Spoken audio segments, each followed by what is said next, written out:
Welcome to our first episode of Scoot on the Air. I am Scoot. Every episode will feature a guest. Some you will know, some you won't know. But every guest will have one thing in common, a fascinating story. And that certainly is the case with our first guest. We're coming to you from Antoine's Restaurant. This is an amazing spot. This is a very iconic spot in the French Quarter of New Orleans, one of the oldest family-run restaurants in the country, established back in 1840.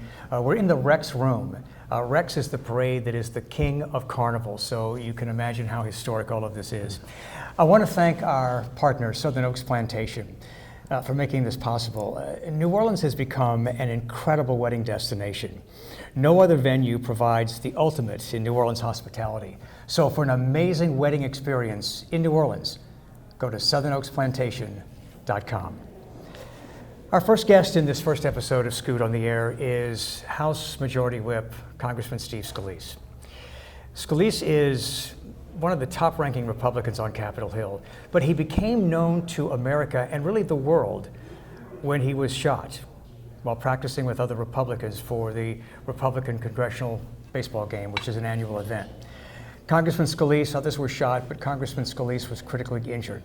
The shooter was an anti-Republican, a man whose goal was to shoot and literally kill Republicans because they were Republicans. But this tragedy inspired an amazing thing, and that is the coming together of both parties. And in these times of political tribalism, it was amazing to see Democratic rivals like Nancy Pelosi and Chuck Schumer and many others come together and bond around their colleague, Congressman Steve Scalise, a Republican. And in these days of political tribalism, that's rare. We don't see it enough. And it was really, really great to see that in some ways we could see ourselves as Americans first and Republicans and Democrats second. So I want to welcome Congressman Steve Scalise. Scoot, it's great to be with you to kick off this great new tradition. Good luck with it, and thanks for having me. You have become this bipartisan figure. And even though people disagree with you at times, it's almost like there's something likable about you, not only because of your personality, but also because of the way that your tragedy bonded people together. Well, it was one of these things you don't expect. I mean, we're out practicing for a baseball game. We raise about $500,000 for local DC charities. It's a tradition that goes back over 100 years. And the Republicans play the Democrats, but it's a real collegial activity, and we get like 10,000 people that come out to the Major League Ballpark, Washington National Park, and you get to know the Democrats on the team well. It's one of those things that we need to do more of in Congress, to fight for the issues you believe in, but to at least respect the people that don't agree with you.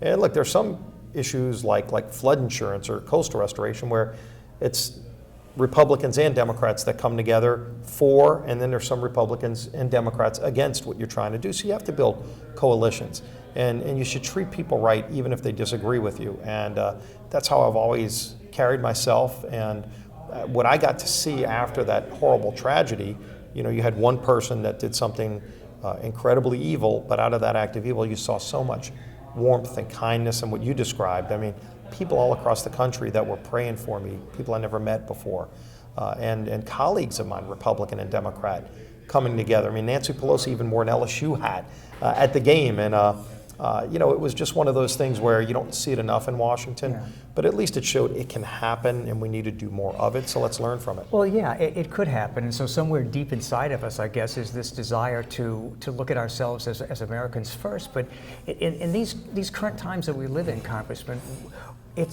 we're so divided, and the media gets blamed, President Trump gets blamed, the politicians get blamed.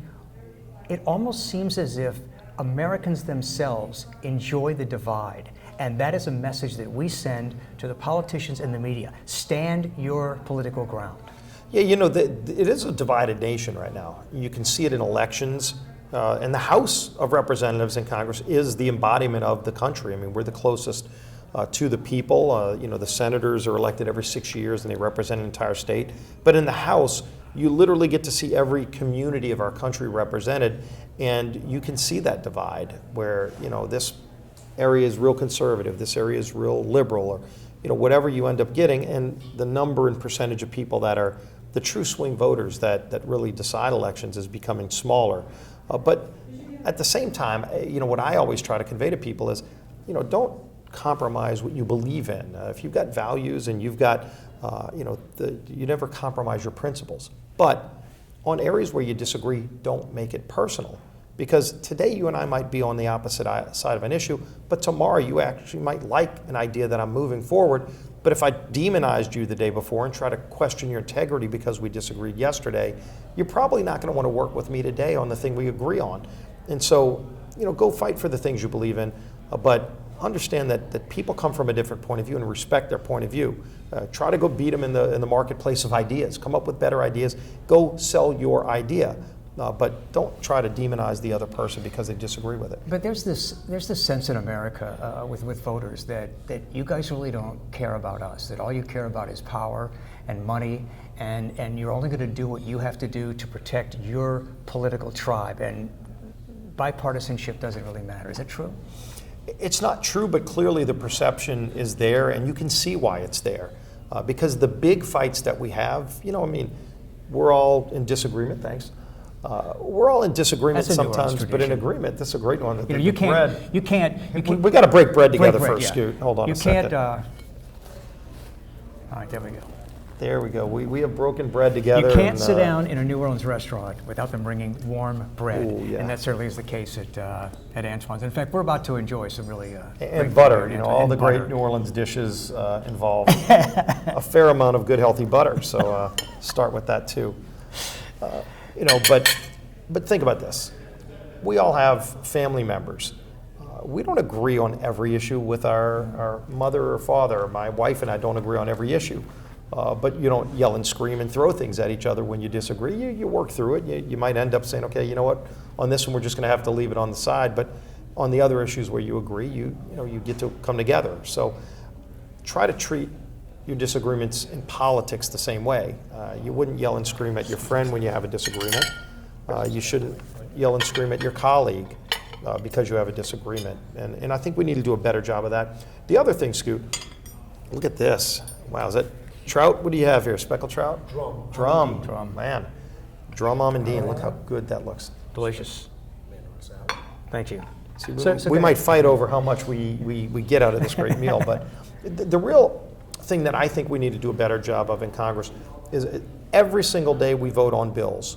In some days we have very bipartisan votes on important issues, but they get little coverage because we don't talk about them, Republicans don't, Democrats, because we work together. The media surely doesn't cover it because it's not a sexy issue, it's not a big fight over health care, taxes, or immigration. But yet an issue like 21st century cures. We passed a bill that was incredibly bipartisan. As the majority whip, I worked really hard on it, not just with Republicans, but with Steny Hoyer from Maryland, the Democrat whip. We actually put together a bill that focuses real priorities on solving major diseases like cancer, Alzheimer's, ALS, diabetes, and we put real money in place. We moved some money in different areas, set new priorities to put over $2 billion in new money at the National Institute of Health. This bill, 10, 20 years from now, you're going to look back and go, wow, that bill really did cure major diseases, saved millions of lives, but nobody knows it passed. But see, this is an interesting point, and this is where I don't always defend my industry, the media. I can be very critical of the media, and in some ways I don't feel like I'm even part of the media. So what is it that the media does wrong, and I can be a representative of the media right now, that you think is wrong? And this is an area where we can all do better, but one, I think, in the mainstream media, look, if you're a talk show host and your thing is to be far right or far left, that's one thing if it's more about entertainment. But if you're media covering news, the news outlets need to do a better job of covering all the news fairly, not from their perspective, but in an objective way, and show the good, but also show the bad. They show the bad really well. They've got to do a better job of when there is good to show it. And so we, as elected officials, when Congress came together on a big bill like that, we should do a big signing ceremony with both Republican and Democrat leadership coming together saying, you know what, there's some big issues we disagree on, but on this we actually did something big that's going to save millions of lives. Wasn't a partisan issue. It was Republicans and Democrats coming together. And we need to do more things like that where we can actually show the unity. When you press a button and gee whiz, 350 Republicans and Democrats pressed a button, and so you didn't have a partisan vote.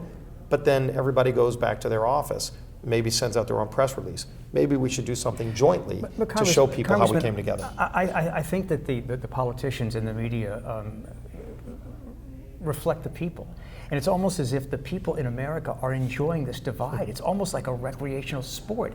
I noticed during the Kavanaugh hearings that it wasn't so much about whether or not he's confirmed. It got to the point where, with the accuser, with Kavanaugh, it got to the point where it was giving people an opportunity to say, you're wrong and I'm right. Yeah. How do we change that? This is one of those areas, and that the Kavanaugh hearing, I think, was one of those embodiments of what can completely break down, which started as just a traditional hearing.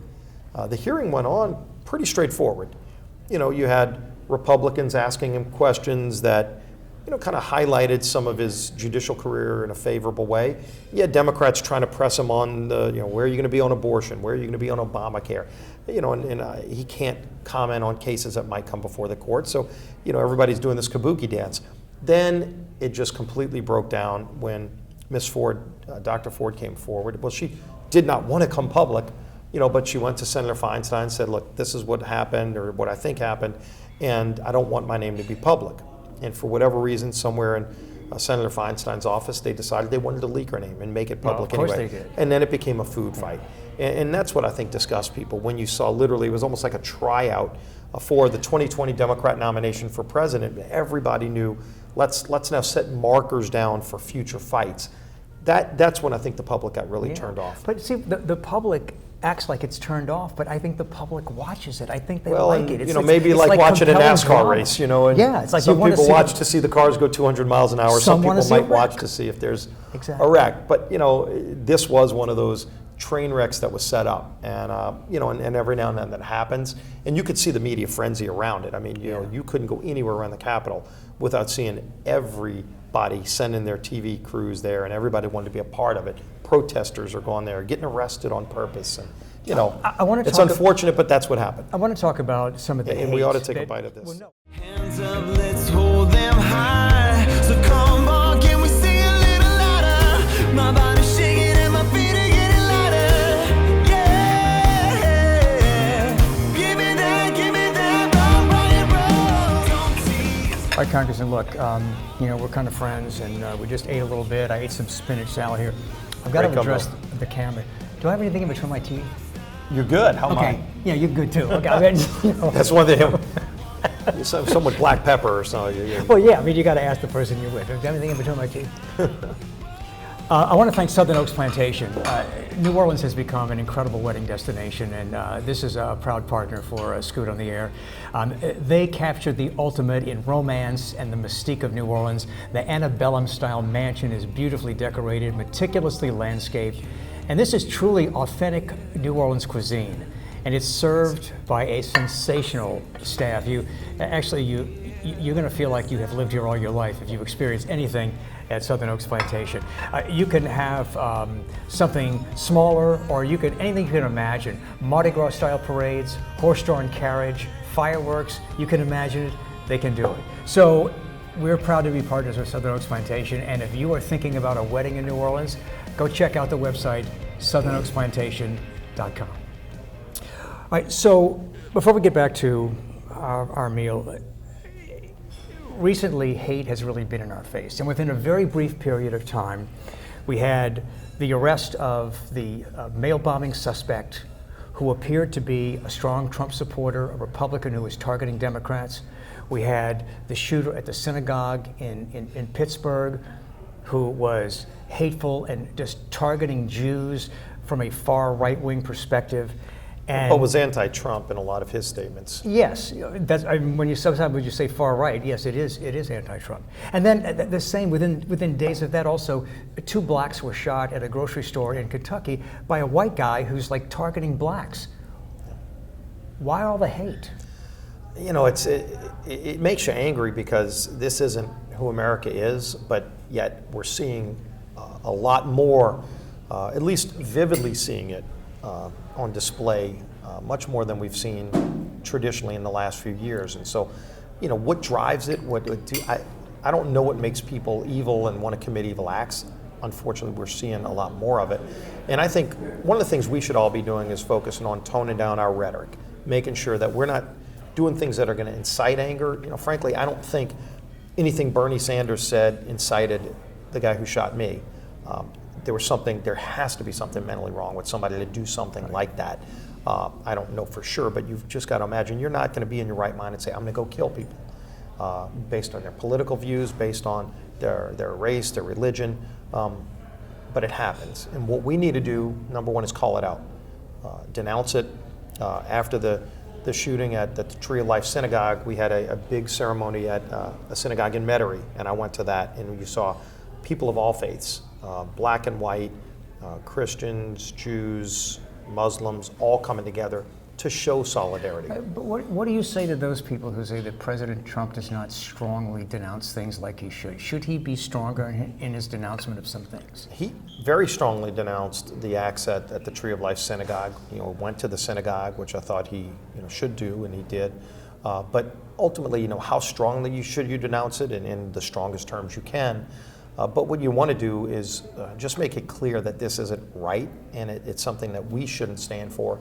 But we've got to stand together with the people who are the victims of these kind of attacks to make it clear that we're all together, and we're not going to just leave somebody out on an island if they come under attack. See, that's what we'd like to see more of as voters and as American people. We'd like to see more attempts of coming together. And I think it's also fair to point out that when you think about the mail bombing suspect who appeared to be a strong Trump supporter, that guy doesn't represent all Trump supporters. Right. That guy doesn't represent all Republicans. And Maxine Waters does not represent all Democrats with her rhetoric of getting in somebody's face at a restaurant. I agree on both fronts.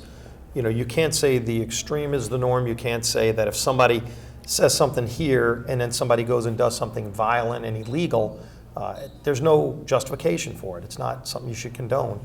But again, us coming together is really important. I know when I was shot, the very first person to come to the hospital was Cedric Richmond, an African-American Democrat who I've been friends with since we were in the State House together. Very different viewpoints philosophically, but we respect one another, we love one another, and we talk through our differences and just agree to disagree on some of the things that we're on opposite sides on. But when we come together on things like coastal restoration or dredging the Mississippi River to be able to move more commerce through the country, we're able to actually get results because we bring different sets of our own supporters. If a conservative Republican and the chair of the Democrat Black Caucus in Congress can come together and agree on something, we've been very successful at getting those things done. And this is the fault of the media to some degree, but also the fault of the audience, because those are not sexy topics. Yeah. Those are not topics that are going to, oh my God, I can't believe they're talking about coastal restoration. People aren't going to tune in for that. And as long as we have this free enterprise system with media in America, it's going to be based on attracting the largest audience, and that means the sexiest topics. So that is, ultimately to me, that's the fault of the American people.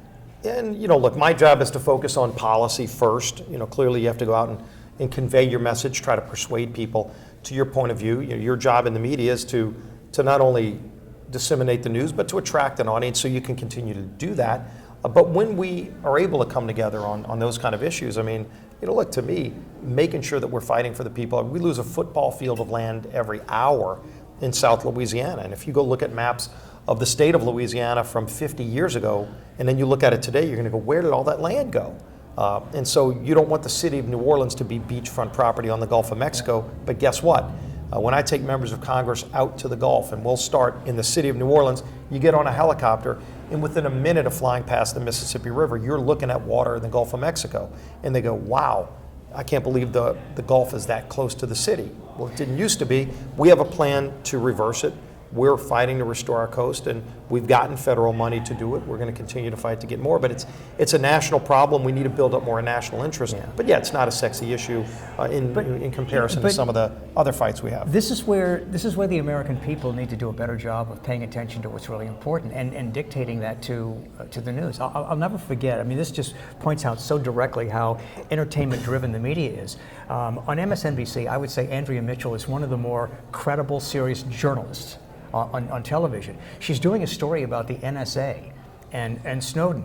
They break in to give the audience an update on the Justin Bieber arrest in Miami.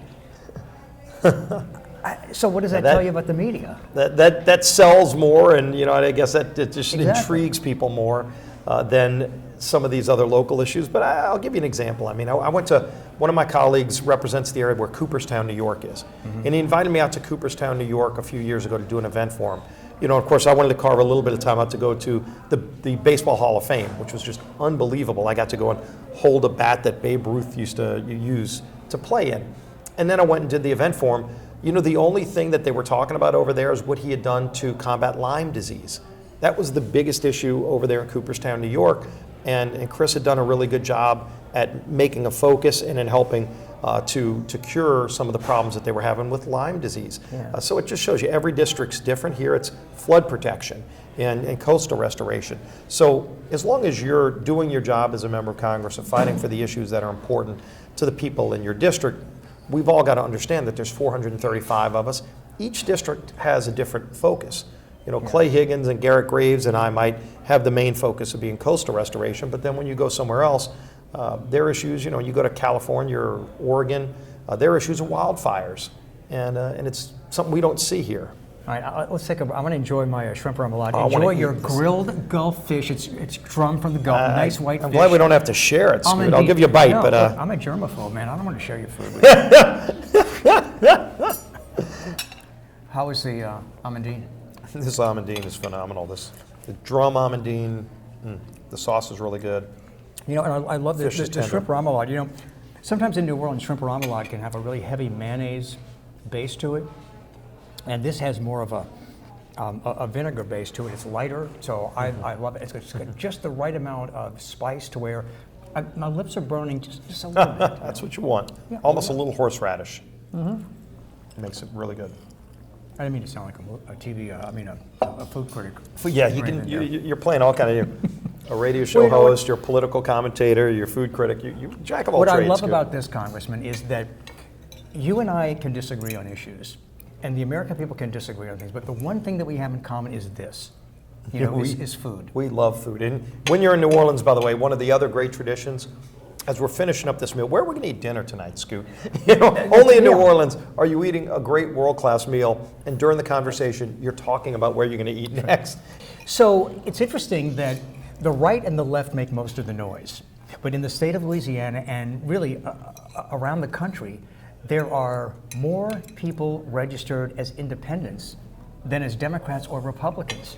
And in Louisiana, it's somewhere around 20-something Republican, 20-something Democrat, and like mid-40s, right? Like 46 are It's the independent. fastest growing group of new registrants especially. So as young people register to vote, which I encourage, when I go to speak to schools, I get an opportunity to speak to junior high schools. I encourage young people, as if you're about to be 18, get ready, register to vote when you turn 18. And whatever your party is going to be, go learn about the issues, go research. You can find out more information today about candidates for office than you ever could before. So go inform yourself on what's on the ballot and just participate in the process. But is this not a sign of how the American public is just fed up with parties? I mean, there are some very loyal to their parties. But as a Republican, what does that tell you about America? How does that change your strategy when you see more people registering as independents? Yeah, in the end, everybody's got to look at where they fit on a political spectrum, because when you're voting on candidates, you're not voting for your ideal, just like on a bill. I mean, a bill on the House floor, I might draw it up differently myself, but at that point I have the choice to vote yes or no on what's in the bill, and you got to make a choice. So as people are figuring out where they are philosophically, as you're seeing more people register independent, maybe it's just a sign that they want to kind of remain neutral from the two sides, because it is looking a lot more polarized and more, you're either on the left or on the right. So if you're not sure, go figure out where you want to be, but nothing's clear cut in life. I am an American first. I'm a conservative. The Republican Party is where I feel home, and frankly, I was a student at LSU when I registered to vote. When I turned 18, Ronald Reagan was president. I mean, he still is one of my great political idols, and he inspired me. He really got me interested in government. I never thought I'd run for office, but Reagan, if you looked at how he carried himself, he was really good at explaining in a very straightforward way to people that really didn't care about politics or the issue of the day why this issue was important, why what he was trying to do was important. And it just brought you in. You got excited about what he was trying to do. And and I still think we need more of that today. What I find interesting is that on my radio show on WWL, I can be for smaller government, I can be for welfare reform, I can be for lower taxes. So you're a Republican too. I can support. And then he's going to go with the other things. I support the Second Amendment, strongly support the Second Amendment, Right. But yeah, there we go. if I support same-sex marriage, I'm liberal. That's not fair. And I think But we're so quick to label each other. I think the labels are getting less clear because, depending on where you are, look at the House of Representatives, and as the majority whip, I get to work with every single Republican, and you've got over 230 members that have very different viewpoints, from the furthest on the right to the most moderate, and however you define that. I talked to Newt Gingrich a few years ago, and Newt used to be the Republican whip, and so we've built a relationship. He said, you know what, this Congress today is even more conservative than the Congress that he was the majority of in 1994. And so where you really fit philosophically today, would Ronald Reagan have been able to make it through a Republican primary if he ran today? Because things do shift around. And so, there's not necessarily a clear place, but there are pretty clear definitions between the Republican and Democratic Party on some main issues. You talked about a few of them, but then it starts getting blurry when maybe you're over here on this issue. More and more people, the label's not as important to them. Yeah. In Louisiana, we have an open primary, so you don't have to pick a party. I think that ultimately, support of gay marriage and gay rights, for example, I think this is the foundation of conservative ideology. Less government involved in somebody else's life, because literally what you're telling people is that you want the government to make a decision about something personal like marriage, and to me, that defies conservative ideology. Well, I think where that issue became a federal issue is when the courts started getting involved, because ultimately marriage is defined by states. It used to be, at least. Each state had their own definition of marriage and how that relationship worked. If you get married in California, 30 years ago, let's take the current issues out of the table. 30 years ago, if you got married in California and that different couple got married in Louisiana, how the laws treated their marriage was very different. And if they got divorced, how the divorce was treated was very different, because each state has their own rules. The courts started getting involved in changing the way some states' laws worked. I'm a person who believes that the best power is the more local you can get. I don't want power at the federal level if you can do it at the state level and at the local level. I want education as close to the people at the school board level, not at the state level or the federal level. Something like defense, only the federal government can properly defend this nation. And so you need a strong national defense. Frankly, it's one of the very few true responsibilities that we as Congress have that's laid out in the Constitution for that reason. So the more local you can get power is where I am. So don't let unelected judges write laws. We've seen that too often. Let's let the power be allocated as closely to the people as you can. But with same-sex marriage, for example, I mean, I wanted the LGBT community to understand the equality of divorce and going through all of the problems that we go through when we get married. It's complicated, no matter how you draw it up, and and everybody sees that. But let the power be allocated as close to the people as you can get it. You are very likable, as I said at the outset of this. You really, in some ways, brought both sides together. Unfortunately, it took a tragedy to do that, but you have become this symbol, and part of it is your personality and your demeanor, but you've become this symbol, I think, of somebody on one side who maybe does have some moderate sides. I mean, obviously this is something that maybe you didn't think about in the beginning, but have you thought about running for president? No, I appreciate all of the support I got from both sides, seeing friends that I've made on both the Republican and Democrat side be genuine, because a lot of people would probably view Washington, there's that old saying, if you want a friend in Washington, get a dog. What I say now, especially after serving for 10 years up there, is if you can't make friends in Washington and you need to get a dog, it's because you don't know how to build relationships. You've got to work at relationships like any of those you have. And I've built some really good relationships, primarily with Republicans, because especially in my job now, you're primarily dealing with Republicans. But I deal with Democrats too. And I've built some real genuine relationships. And I saw that come through, people that came and visited me in the hospital, and we just had good, warm conversation about life, not about politics. How are you feeling? You've gone through a number of surgeries. I mean, your life was in question for a while. How are you feeling? I'm feeling great. I've been through 9 surgeries now. I had my last one a few months ago, and it was a success, and that was the last one that's planned. That they had to put a lot of things back together. There was a lot of internal damage done, and I was on the brink of death. My trauma surgeon told me a few weeks after I came out, like the first 3 weeks, I was just in and out of surgeries, in and out of consciousness. So finally, once I really was getting better, I asked my trauma surgeon, tell me what really happened in those first 24 hours. He said, Steve, the first 4 hours, we didn't know, there were 2 different times we didn't know if you were going to make it. You showed up with a 0 blood pressure at the hospital. I mean, most people don't live through that. So I knew how bad I was. I lost almost all of my blood.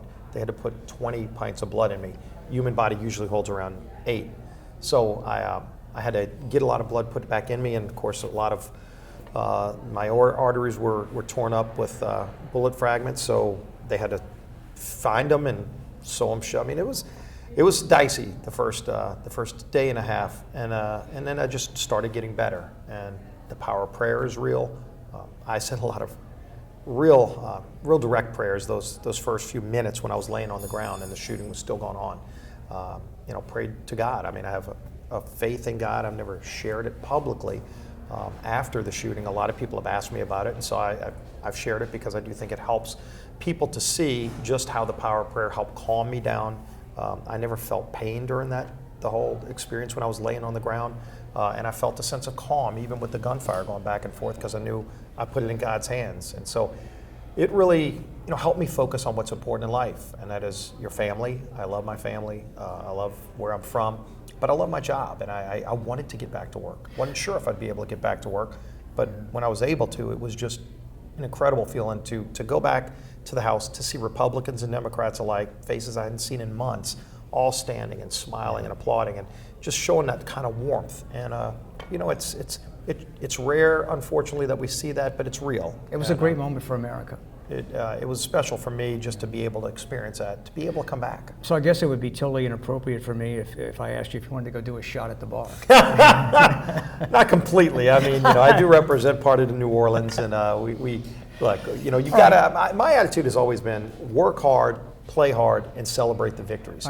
Because too often in life we have victories, but we're working on the next thing, and you don't stop and say, this is important. Look at what we did to show people the benefit of working hard, and let's always celebrate the victories. We have to wrap this up, but if you had a choice and we wanted to, I mean, it's not something that I do. I mean, I did it in the past, not something that I do. But I mean, would you like us to be able to leave here and go walk the streets of the French Quarter smoking a joint? No.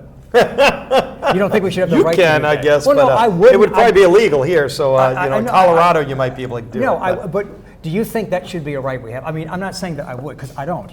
I mean, look, there was some time. I will tell you, Doobie Brothers concert, 1978. Okay. If you talk to a lot of medical professionals, especially, they will tell you that marijuana is a gateway drug. I've seen, especially with the opioid crisis, we passed over 50 bills that have now been signed into law to address the opioid crisis in this country, and it's massive. It touches every community. There are hundreds of people that die every month in this country from opioid abuse. And how do people get to really dangerous drugs? And you're doing heroin. You don't start off doing heroin. You start off somewhere else. And a lot of law enforcement officers will tell you, in their viewpoint from what they've seen, marijuana does start, not everybody, but it does start some people into a gateway where they end up in an opioid crisis and in some cases lose their life. Well, I'd like to have you back, and maybe we can talk more about those kinds talk of about a topics. lot of these other Look, issues. And I told you when you get totally better, I'm going to take you to 80s night. There's a great 80s night in the Where? French Quarter. Oh my gosh, One-Eyed I love Jack's in 80s the French music. Quarter. Thursday night, 80s night. I'm going to get him out, dancing. Yeah. Thank you for your time. Scoot, thank you. You're a wonderful person No, too. thanks. Enjoyed it. I'd like to have you back. We want to thank Antoine's Restaurant for having us here. Food was delicious. Atmosphere was great. Also, Southern Oaks Plantation. If you're thinking about a wedding in New Orleans, and if you're not, you should be, Southern Oaks Plantation is the place to have your wedding. Go to southernoaksplantation.com. We're very proud to have them as our partner. I want to thank our videographer and our director, Kelsey Cost, and Ian Hoke and Scott Colomb and Stephen, our waiter. Thanks to everybody here at Antoine. So Everything was been great. Antoine's Yeah. great. Good luck What a with great the, tradition good luck in with New Orleans. the election. I know you don't have Thanks. much competition, but good luck. We're going to stay in touch. Go Tigers. Yeah. And also, you can join me on my radio show on WWL, AM/FM, and .com. I'm Scoot. Thanks for being with us on this first episode of Scoot.